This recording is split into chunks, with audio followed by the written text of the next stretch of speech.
Hey guys, and welcome to part 2 of our tutorial series EQ and mixing. And in this one we're just going to quickly look at a bit of theory. Okay, now don't panic. I only do theory where it's really necessary, and this is important to know, this stuff that I'm going to show you now, right?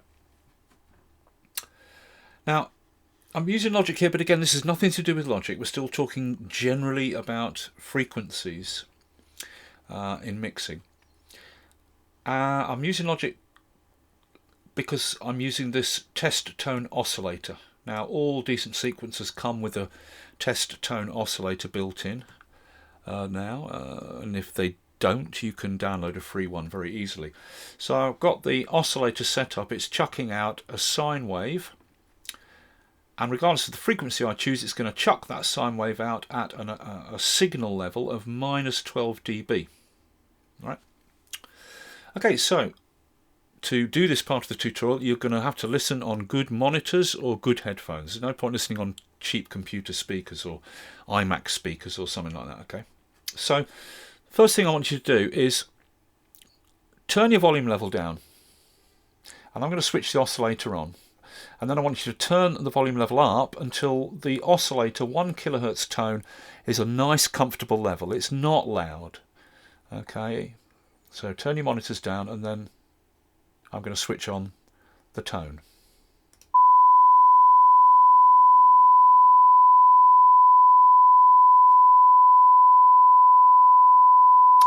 Okay, so you should have turned your level on your monitors or headphones up now, so that 1 kHz test tone is, you can hear it nicely, but it's not uncomfortable at all. It's a nice listening level, right?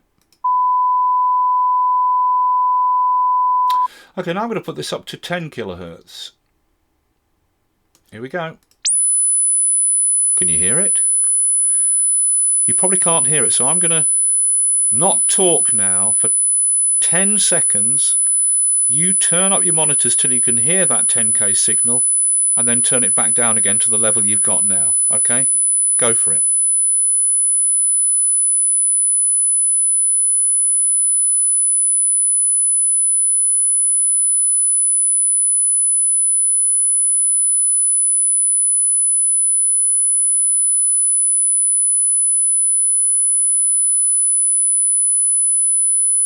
Okay, did you hear how much quieter the 10 kHz signal sounded, even though it's being chucked out at exactly the same minus 12 dB level? Right? So your monitors should be turned down to their original level now for the 1 kHz tone. Let's just hear that one again. Okay, and now I'm going to turn it down to really low sub bass of 40 Hz. I'm going to switch the oscillator on, and you'll notice it's much quieter. Again, if you need to, turn up your monitors, listen to that 40 Hz tone, which will just be a deep like that, and then turn your monitors back to the level you've got them now for the 1 kHz tone. I'm going to switch on the 40 Hz tone now for 10 seconds. Here we go.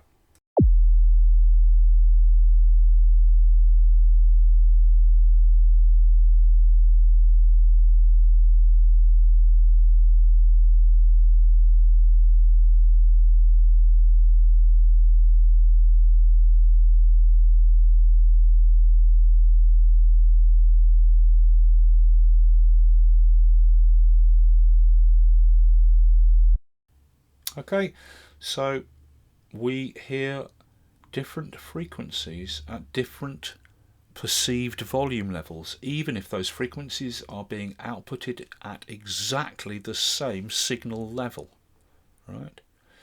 So I'm now just going to switch on the 1 kHz tone again. Now I'm just going to sweep up and down. Down we go. And as we go down the frequencies, the signal gets quieter. You hear it getting quieter and quieter, even though it's still coming out at exactly minus 12. Down we go, quieter it gets, quieter it gets, quieter it gets, quieter. Now it should be pretty much disappearing, if your speakers are set at a reasonable level for listening, not too loud. And then up we go, you start to hear it. As we go up into the bass, up into the low mids, up into the mids, it's starting to get louder. and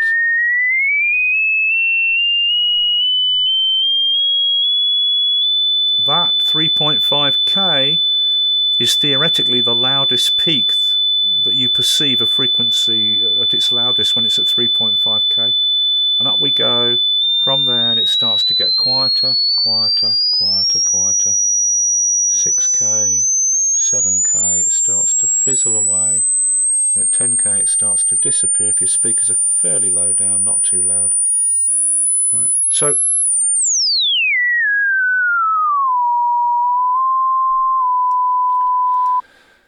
we perceive different frequencies at different volume levels. Now, let's just look at this quickly. This is important stuff to know. Back in the olden days, Bell Labs, that's like Bell Telephones in America, big audio research lab and audio electronics research lab, because they're involved in telephones and telephone signalling and all that. They did a lot of important research back in the day on audio electronics and stuff. They wanted to find out which frequencies were needed to transmit a clear voice signal down a telephone line and which frequencies were not needed. So they could design a cheap mic that only needed to pick up certain frequencies to send those frequencies down the line, and at the other end the person would still hear the other person speaking clearly and intelligibly. So these two guys, Fletcher and Munson, did this research and came up with these famous Fletcher-Munson curves. Here we are.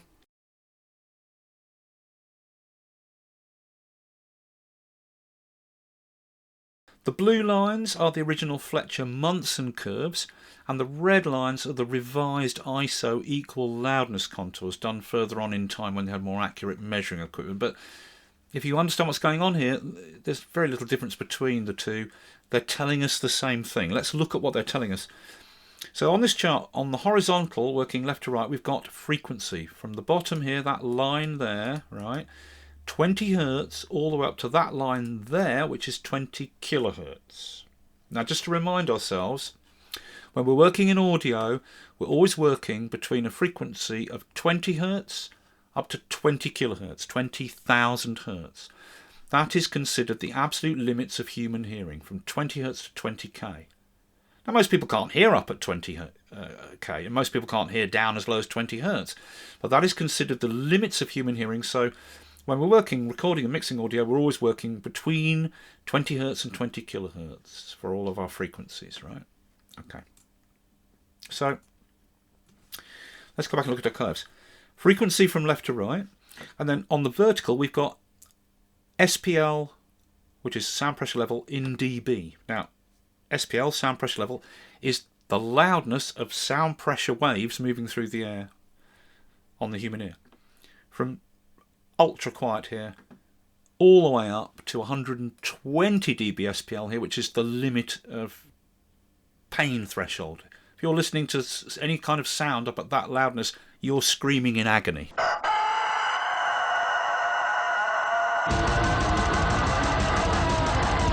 Right? Okay. So what is the chart telling us? Well, what it's telling us is, look here. That line there is 1000 hertz, 1 kilohertz. That line there is 2 kilohertz. So from 2 kilohertz up through 3, 4, 5 kilohertz. Between 2 and 5 kilohertz, there's a peak.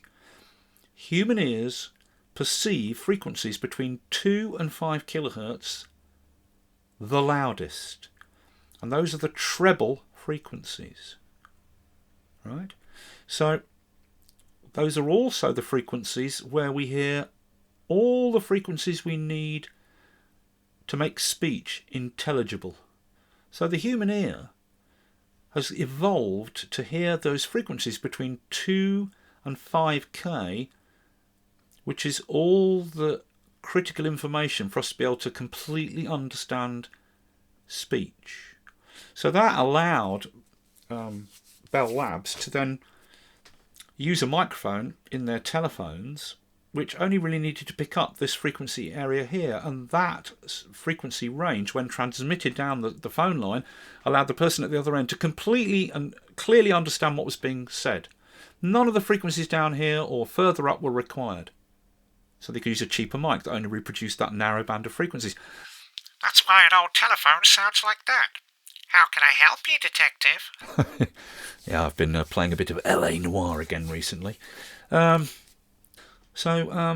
modern phones, use some frequencies further down and further up, but they still sound pretty thin. And this is why when your mate calls you up and goes, "Blood, listen to this track I just did," and rams the phone in front of the speaker at his end, or her end, and presses play at your end, you're going, "Oh, God." All you can hear is the treble stuff here coming through the phone. You don't hear any bass or anything down the bottom. You don't hear anything up at the very high end. You just hear this ear-bleeding treble of all the edges of the guitars, vocals, the edge of the snare drum, synths, etc. It's just a mess, right?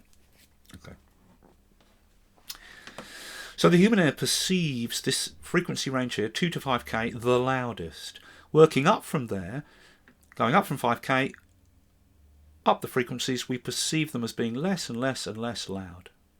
Until we get to here, about 15, 16K, at which the chart stops, because above that, there's no information that's really useful that we can hear. Okay, and then working down the other way, going down from this peak area, 2 to 5K, we go down, and as we go into the mids, and into the low mids, and then into the transition into the bass, and transition down to the sub bass, we hear those frequencies get quieter and quieter and quieter and quieter. Right? And it's a massive difference how quiet we hear the mids going into the low mids and the bass and the sub bass. They sound a lot quieter to us, those frequencies, compared to the peak treble area here, which we hear the loudest, than how quiet the higher frequencies above that peak area sound to us. They reduce, yes, but not as much as the low mids and bass and everything reduces. That's a huge amount of reduction, how we perceive those lower frequencies. Okay. So here's all the treble area, right? And this is where because we perceive these frequencies the loudest, this is why electric guitars sound so incredibly loud, because when you put a guitar through a guitar rig, this is the main frequencies that are being chucked out, between 2 and 5K. That's where all the power energy of an electric guitar is. And below that it reduces, and above that it reduces. Right? So that's why electric guitars sound so trebly and loud compared to something soft and deep and bassy, or really high up and fizzy. Right? There's something else to look at here. You'll notice there's 1, 2, 3, 4, 5, 6 plots. The bottom plot is where the measurements are being taken where the person is listening at very low listening levels. Just down here at very low SPLDB levels. And at the very low levels, there is a massive reduction in mid and bass and ultra sub-bass frequencies as you go down from the peak treble area.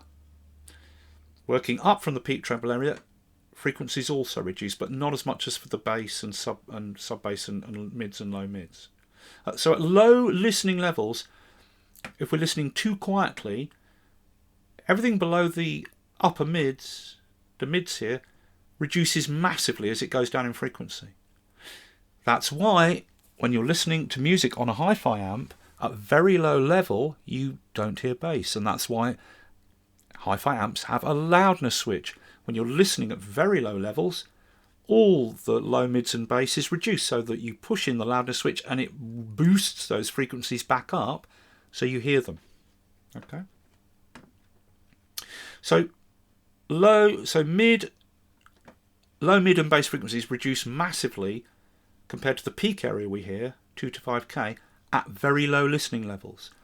But if we listen at massively overly loud levels, like up at here, this chart up here, up around 100 dB, we don't perceive those mid and low mid frequencies as reducing. And we only start to perceive a reduction when we get to here, 200 Hertz, where it transitions into the bass at 100 Hertz. Then we start to perceive the frequencies reducing in loudness, but not nearly as much as when we're listening at quiet levels down here. Now at the top end, above 5K, the high-end frequencies at very low listening level reduce. Not nearly as much as the bass end, not by a long shot. But if we listen too loud, that reduction still happens as we go up the frequencies from 5K, but not as much as when we listen at really, really quiet levels. Right? So we should never mix at really loud levels because we're getting an incorrect image in our ears of what particularly the low frequencies and the low mids are doing, and the highs as well to an extent. We should never mix at ear-bleedingly loud levels, and we should never mix at really, really quiet levels, because it gives us a false image of what's happening in the bass and mid-end in each case. We always want to monitor at a nice, comfortable average level around here. Right? Now that's why, if you go in a professional studio, engineers will not mix on the massive main monitors. Right? Those massive main monitors are designed to go down super low, right down to like 30 Hertz, and right up to the highest highs the engineer can hear. Those massive monitors are not designed for mixing on. They're designed to critically listen when you're miking up a kick drum or something, to listen to the deepest up to the highest frequencies accurately, to hear what's going on with the mic placement and everything like that. So studio engineers mix always on small near-field monitors, and they do that for two reasons. One, monitor speakers must be driven at a certain amount of power so they operate at a nominal level to reproduce frequencies accurately. If you use massive speakers, when you're driving them at the optimal loudness for them to work properly, if the speakers are too big, you're going to be listening at ear-bleeding levels where you get incorrect information about the frequencies. Right? And the second reason is, engineers mix on these small speakers because that's what the typical punter is listening to at home. So they're mixing on a speaker similar to what the end user is going to be listening on, right? So the key thing is, in a home studio, don't use speakers that are too big. You know, a typical home studio is a bedroom or a garage or something, a small space. And if you put massive, great speakers in there, then when you're driving them at the optimum loudness level for them to work efficiently, you're going to have ear-bleeding levels of volume, which will give you incorrect information about the frequencies. Yeah? Always use a small pair of monitors, 5, 6, 7 inch, and then when they're driving at the right amount of level, you get a nice, comfortable, average middle-of-the-road listening level where you can get a clearer picture of what's going on with the frequencies. Right? Now, yes, a studio engineer in a big professional studio will, from time to time, switch to the huge main monitors, but only for like 30 seconds or so, just now and again, just to check what's going on, particularly down the bottom, really deep frequencies, the sub-bass frequencies, so they know what will happen when that track is played in a club or a disco or something, right? All right. But otherwise, make sure your speakers are good size for the space you're working in, not too big. 5, 6, 7 inch monitors, absolutely fine.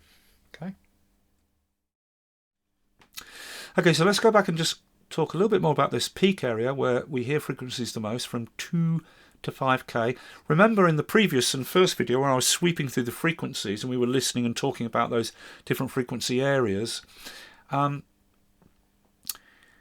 here at between 3 and 4K, so 3.5K, that is the theoretical loudest frequency peak that the human ear hears. 3.5K, because it's the theoretical, on paper, resonant frequency of the human ear canal. Now, some people have a longer or wider ear canal, so their resonant frequency of their ear canal will be lower down here towards 2K. Some people have a smaller or narrower ear canal, so their resonant frequency of their ear canal will be higher up towards 4 or 5K. But 3.5K on paper is the sort of peak frequency where we hear the loudest with our ears. And interestingly, if you remember from that first video, 3.5K is the fixed frequency, of one of the fixed frequencies on the Abbey Road equalizer. Right? Now these are the treble frequencies between 2 and 5K. It's where all the treble energy is in electric guitars, acoustic guitars, a vocal, the clicky edge of a kick drum, or the treble edge of a whole mix. At 3.5K there, it's a bright treble frequency used on the Abbey Road equalizer. If you have a dull vocal or a dull guitar or a dull whole mix, you just add a little bit of that 3.5K and it pushes up a little bit of that treble and reintroduces it, giving you a little bit of treble bite that's missing. But if you've got too much of this 2 to 5k, you always hear harshness, because we hear these frequencies louder than other frequencies. Right? So if these frequencies between 2 and 5k are overdone, we hear harshness. If they're underdone, we hear dullness. Again, I'm just down from 3k there. There's 2k, there's 3k at 2.7. That's another one of the frequencies of the Abbey Road equaliser. It's a little bit further down from the higher treble of 3.5k, 2.7k. And I explained it's where the mouth, the consonantal edges of words are, the lip and tongue sound. Right? So, again, adding a little bit of that back into a vocal will bring intelligibility, an edge, the consonantal edge back into words. I mean, you can lower the vocal a little bit down in the mix and still hear the words clearly. Overdo it, you'll get harshness. Right? And then remember, when we slid the frequency thing down from 2k to 1k, and I explained to you, and you heard it, there's a big, massive change between 2000 Hertz and 1000 Hertz. Well, look, as we slide down from 2000 Hertz, if you remember, the fizzy metallic edge around here started to transition into the small plastic yogurt part. Then by the time we got to 1000 Hertz there, the trebly metallic fizz had gone, and just what remained was that very small plastic pot sound. Or just there where it transitions from fizzy metallic edge to plastic pot, we perceive a slight dip in the level there. Then once it transitions to the little plastic pot sound, it comes up a little bit. And then it remains fairly constant there at 1k, 900, 800, and starts to reduce, about 7, 600, 500, 400, 300, 200, and then, but as it transitions from 200 to 100 Hertz, then we're into bass, and down it goes in how loud we perceive it. Right? So this is your treble intelligibility area. Okay, if a mix is dull, this is where you want to be looking to bring some of that brightness back. Right? If something is too harsh, like the edge of a vocal or a guitar or a whole mix, or the crack of a snare is too harsh up at the treble end, again, it's going to be round here. We're very sensitive to these frequencies between 2 and 5k. Right?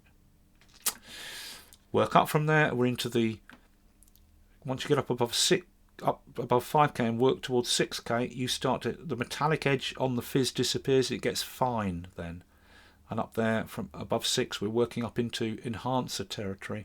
And then as we get up to 10k, it transitions into the highest end glisten.